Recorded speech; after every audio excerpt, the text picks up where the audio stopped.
সুপ্রিয় শিক্ষার্থী বন্ধুরা, বাংলা শিক্ষায়তন ইউটিউব চ্যানেলে তোমাদের সকলকে স্বাগত জানাই।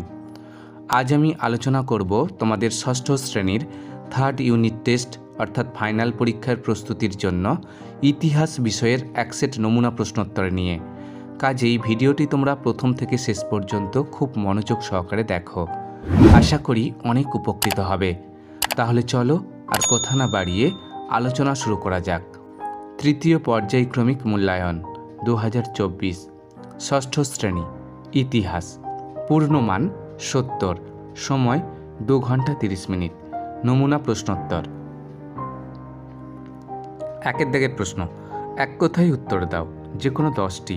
1 গুণিত 10 সমান 10। একের দাগের কয়ের প্রশ্ন, আলেকজান্ডার কোথাকার শাসক ছিলেন? উত্তর লেখো, গ্রিসের ম্যাসিডনের শাসক ছিলেন। ক্ষয়ের দাগের প্রশ্ন, বিন্দুসার কে ছিলেন? উত্তর লেখো, মৌর্য সম্রাট ও চন্দ্রগুপ্ত মৌর্যের পুত্র। গয়ের দাগের প্রশ্ন, অশোক কোন ধর্মের সমর্থক ছিলেন? উত্তর লেখো, বৌদ্ধ ধর্ম। ক্ষয়ের দাগের প্রশ্ন, মেগাস্থিনিস কার দূত হয়ে ভারতে আসেন? উত্তর লেখো, গ্রিক শাসক সেলুকাসের দূত হয়ে। দাগের প্রশ্ন, কুষাণদের আদিবাস কোথায় ছিল? উত্তর লেখো, মধ্য এশিয়া। ছয়ের দাগের প্রশ্ন, সাতবাহন বংশের প্রতিষ্ঠাতা কে? উত্তর লেখো, শিমুক। ছয়ের দাগের প্রশ্ন, গুপ্ত বংশের শ্রেষ্ঠ রাজা কে ছিলেন? উত্তর লেখো, সমুদ্রগুপ্ত। বর্গের জয়ের প্রশ্ন, চৈতের আকার কেমন? উত্তর লেখো, লম্বাটে ধরনের। ঝয়ের দাগের প্রশ্ন, ইতিহাসের জনক কাকে বলা হয়?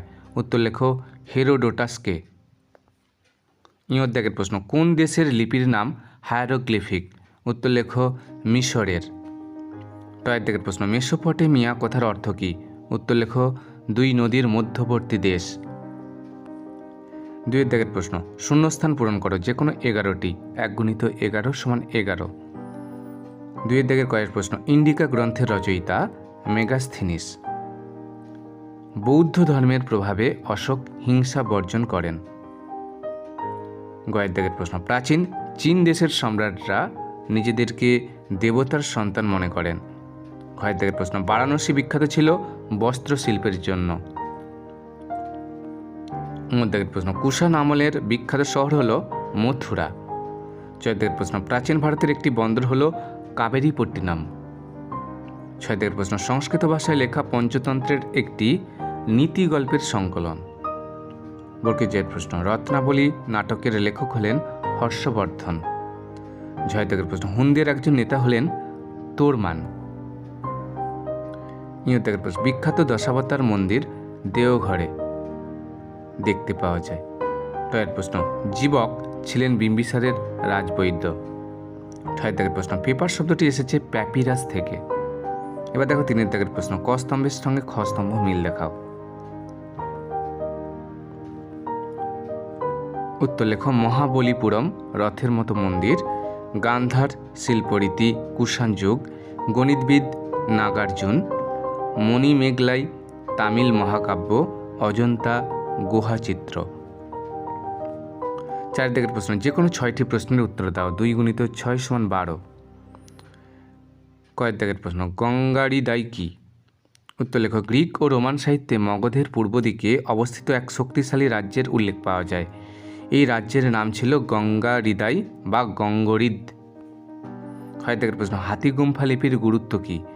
উত্তর লেখো, হাতিগুম্ফ শিলালেখ থেকে কলিঙ্গরাজ খারবেলের শাসন সহ নানা বিষয় জানা যায়। পাশাপাশি এই শিলালেখতে ভারতবর্ম শব্দেরও উল্লেখ মেলে। গয়ের দাগের প্রশ্ন, এলাহাবাদ প্রশস্তি কোন ভাষায় লেখা? এটি কোথায় পাওয়া যায়? উত্তর লেখো, এলাহাবাদ প্রশস্তি সংস্কৃত ভাষায় লেখা। এটি এলাহাবাদের কৌশাম্বী গ্রামে প্রথম পাওয়া যায়। গয়ের দাগের প্রশ্ন, মৌর্য আমলে কি কি আসবাবপত্র ব্যবহার করা হতো? উত্তর লেখো, মৌর্য আমলে খাট বা চৌকি, মাদুর, তোষক, চাদর, বালিশ প্রভৃতি আসবাব ব্যবহার করা হয়। দাগের প্রশ্ন, প্রাচীনকালের 2টি বিখ্যাত শিক্ষা কেন্দ্রের নাম লেখো। উত্তর লেখো, তক্ষশিলা ও নালন্দা।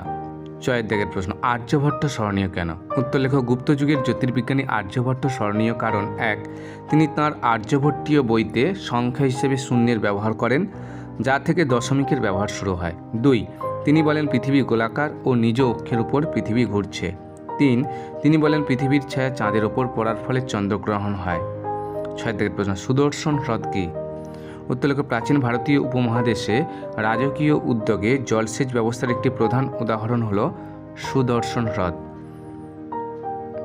নির্মাতা মৌর্য সম্রাট চন্দ্রগুপ্ত মৌর্য সুদর্শন হ্রদটি তৈরি করেন।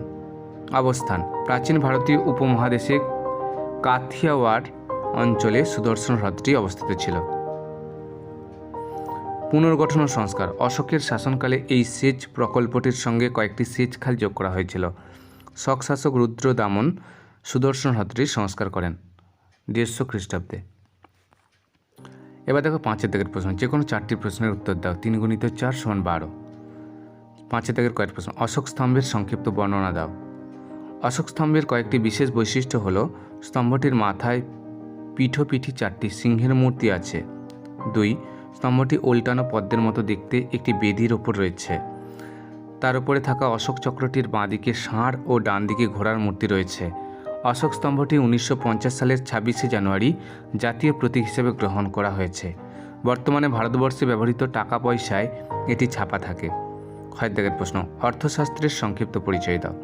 উত্তর লেখো মৌর্য আমলের ইতিহাস বিষয়ে জানার একটি জরুরি উপাদান হল অর্থশাস্ত্র। রচয়িতা অর্থশাস্ত্রের রচয়িতা হলেন কৌটিল্য।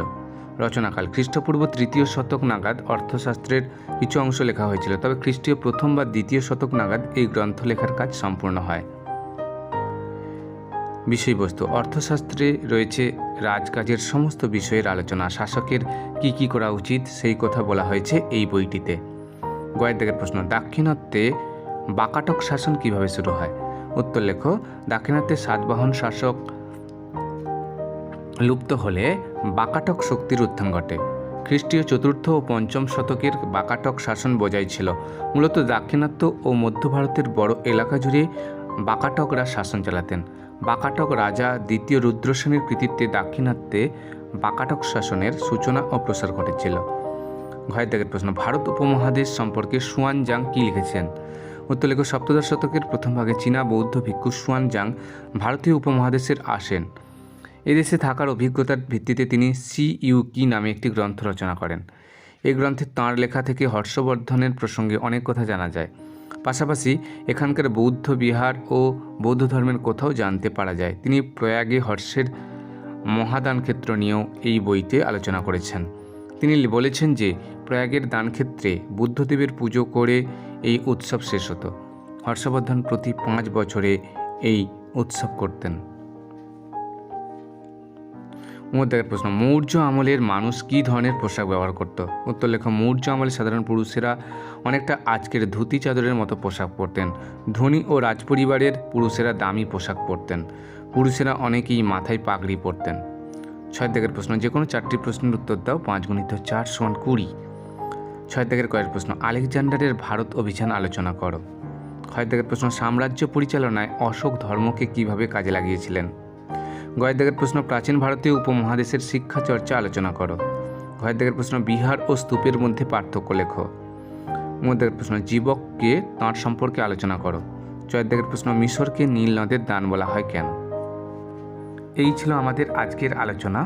আলোচনাটি যদি ভালো লেগে থাকে তাহলে অবশ্যই ভিডিওতে একটি লাইক দিও। সবাই খুব ভালো থেকো। ধন্যবাদ।